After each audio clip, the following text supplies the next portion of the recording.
നീരും നിറന്ന നിലാവും കനൽ കാറ്റുമിട ചേർന്ന സാക്ഷാൽ ചിദംബരം കണ്ടവൻ നാഗക്കടലിന്റെ നടുവേ നടന്നു അരികിലേക്കണയുന്നു ശ്രീ ഗുരുദേവൻ.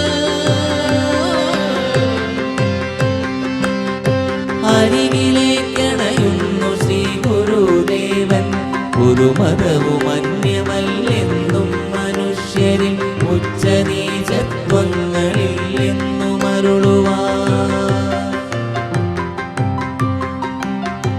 ഒരു മതവും അന്യമല്ലെന്നും മനുഷ്യരിൽ ഉച്ചനീചത്വങ്ങളില്ലെന്നും അരുളുവാൻ. യുഗപുരുഷനായി നെഞ്ചിലറിവിന്റെ നേരായി വചനം